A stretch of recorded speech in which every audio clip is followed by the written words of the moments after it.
Hi, boys and girls. Welcome back. My name is Miss Simpson, and this is our Read Aloud series for the book The BFG by Roald Dahl. Now, I hope you've been joining us for these last few weeks as we've been reading through the book The BFG. Now, today, I am sad to say that we will be finishing the last few chapters of the book.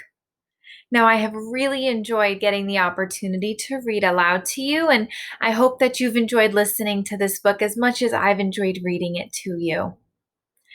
Now, we're going to go ahead and jump in, and I'd just like to say thank you for watching the videos, and that I hope you join us next time as we're going to be starting a brand new book, also by Roald Dahl. You can see there's a pattern.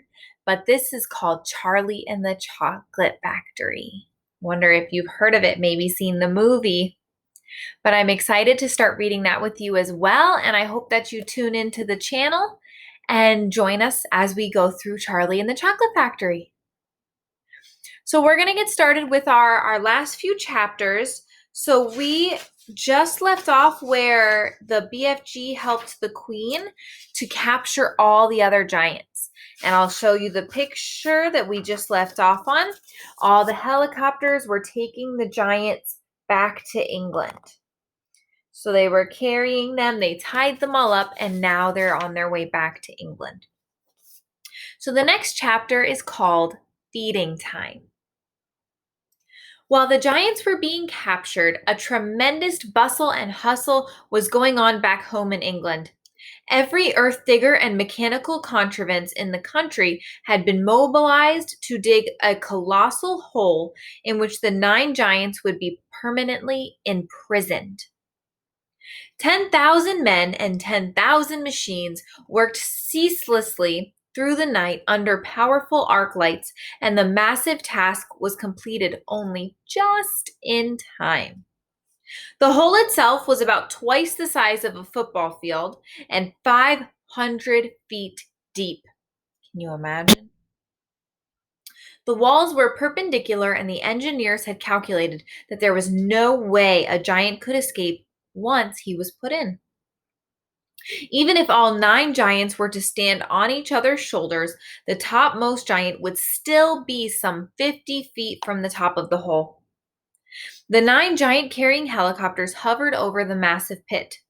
The giants, one by one, were lowered to the floor.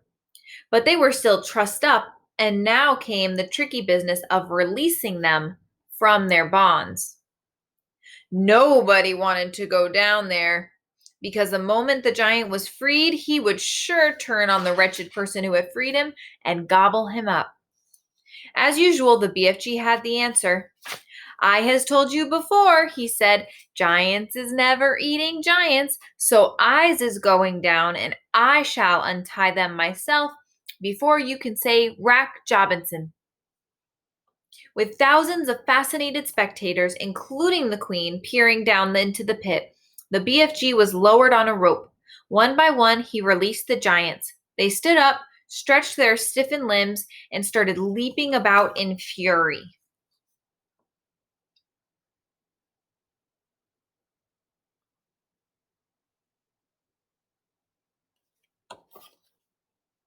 "Why is they putting us down here in this grob-sludging hole?" they shouted at the BFG. "Because yous is guzzling human beings," the BFG answered. "I's is always warning you not to do it, and you is never taking the titchiest bit of notice." "In that case," the flesh lump eater bellowed, "I think we's is guzzling you instead." The BFG grabbed the dangling rope and was hoisted out of the pit just in time. The great bulging sack he had brought back with him from Giant Country lay at the top of the pit. "What's in there?" the queen asked him. The BFG put an arm into the sack and pulled out a gigantic black and white striped object the size of a man. "Snozcumbers!" he cried. "This is the repulsant Snozcumber, Magister, and this is what Wheeze is going to give these disgusting giants from now on." "May I taste it?" the queen said. "Don't, Magister, don't," cried the BFG. "It is tasting trog filth and pig squibble." And with that, he tossed the Snozcumber down to the giants below. "There's your supper," he shouted. "Have a munch on that." And he fished out more snozzcumbers from the sack and threw them down. The giants below howled and cursed. The BFG laughed. "It serves them right, left, and center," he said. "What will we feed them on when snozzcumbers are all used up?" the queen asked him. "They's is never all used up, Magister," the BFG answered, smiling. "I is also bringing this sack a whole bungle of snozzcumber plants, which I is giving, with your permission, of course, to the royal gardener to put in the soil. Then we's is having an everlasting supply of the repulsant food to feed these thirst-bloody giants on." "What a clever fellow you are," the queen said. "You are not very well educated, but you are really nobody's fool, and I can see that."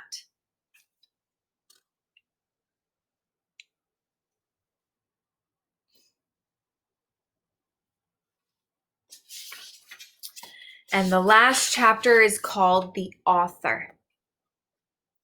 Every country in the world that had in the past been visited by the foul man-eating giants sent telegrams of congratulations and thanks to the BFG and to Sophie. Kings and presidents and prime ministers and rulers of every kind showered the enormous giant and little girl with compliments and thank yous, as well as all sorts of medals and presents. The ruler of India sent the BFG a magnificent elephant, the very thing he had been wishing for all his life. The king of Arabia sent them a camel each. The Lama of Tibet sent them a llama each. Panama sent them beautiful hats. The king of Sweden sent them barrelfuls of sweet and sour pork. Jersey sent them pullovers. There was no end to the gratitude of the world.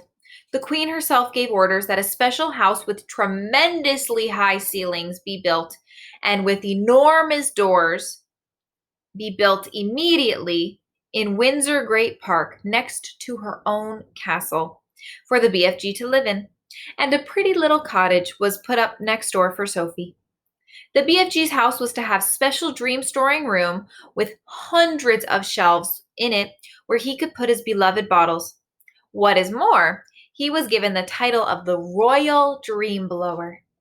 He was allowed to go galloping off to any place in England on any night of the year to blow his splendid fizz wizards in through the windows to sleeping children.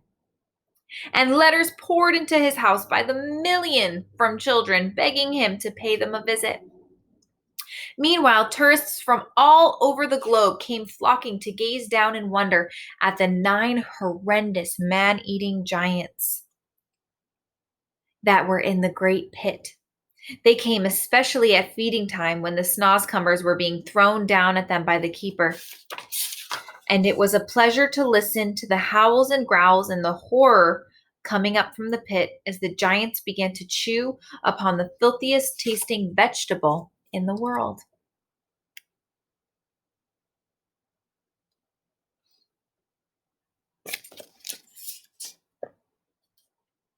There was only one disaster.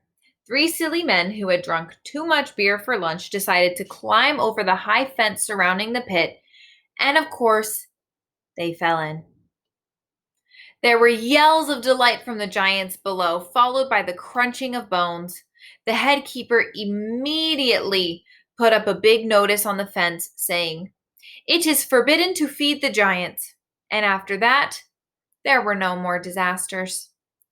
The BFG expressed a wish to learn how to speak properly, and Sophie herself, who loved him as she would a father, volunteered to give him lessons every day.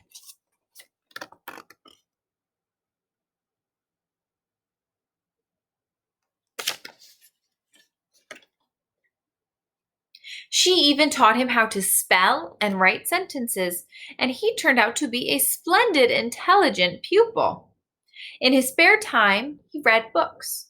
He became a tremendous reader. He read all of Charles Dickens, whom he no longer called Dahl's chickens, and all of Shakespeare, and literally thousands of other books. He also started to write essays about his own past life. When Sophie read some of them, she said, These are very good. I think one day you could become a real writer." "Oh, I would love that," cried the BFG. "Do you really think I could?"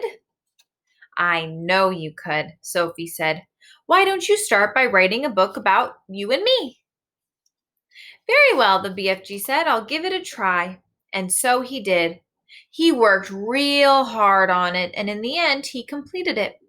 Rather shyly, he showed it to the Queen, and the Queen read it aloud to her grandchildren. Then the Queen said, "I think we ought to get this book printed properly and published so that all the other children can read it." This was arranged, but because the BFG was a very modest giant, he wouldn't put his own name on it. He used someone else's name instead. But where, you might ask, is this book that the BFG wrote? Well, it's right here, and you've just finished reading it. The end. Oops. So there we've got the BFG writing his story with Sophie. Well, boys and girls, I hope that you have truly enjoyed listening to this story. It has been so exciting to be on this adventure with you as we've been exploring Roald Dahl and the imagination and creativity that he has. I hope that through these videos and through these writings that you have discovered your creative side and you've thought a little bit about what you could be as a writer, because everybody's got it in them. Sometimes you've just got to pull it out a little bit. Now, I hope that you've enjoyed these videos. I really have loved having the opportunity to read to you. And I hope you join us for our next series of books while we read Charlie and the Chocolate Factory. Have a great day, boys and girls. Thank you.